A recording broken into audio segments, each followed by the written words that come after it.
Mr. Chairman, I have an amendment at the desk and ask unanimous consent that it be considered read. Without objection, so ordered. The clerk will designate the amendment.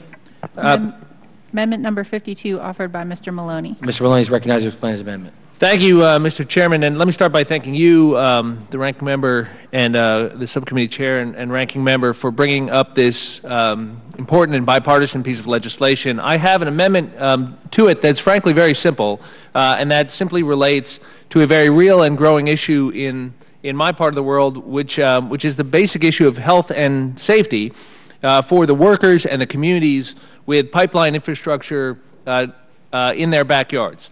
As you know, energy infrastructure is a terrific job creator, has potential to create lower energy costs, both in my state of New York and around the country, and actually to reduce our carbon footprint as we move to a more carbon-free economy.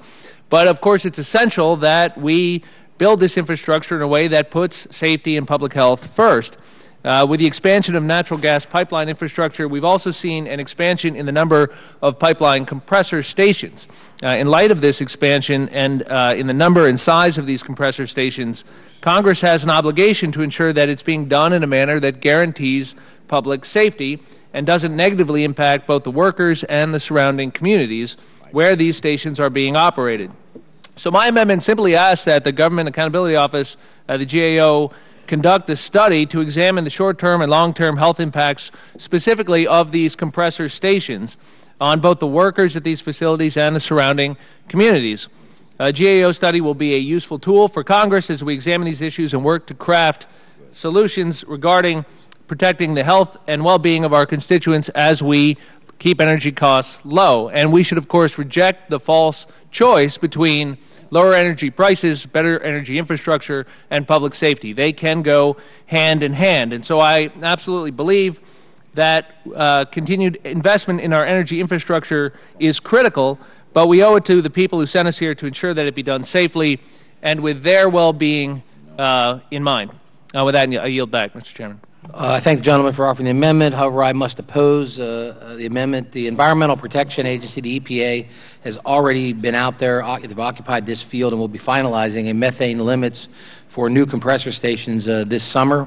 The agency has announced that it will be issuing a mandatory data collection request for emissions for all existing facilities throughout the entire oil and gas segment, including compressor stations. So I do not believe that any additional studies at this point would do anything to help that effort. I think it's already being tended to. So with that, I would again oppose the amendment.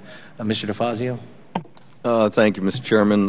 I understand the gentleman from New York's concerns, and this is a real problem for people very remote from from gas fields. And, I believe that his concerns are very legitimate. However, as I said during the previous amendment, I'm bound by an agreement among the ranking members and the two chairs and must oppose the amendment.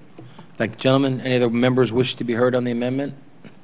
Seeing none, are there any amendments to the amendment?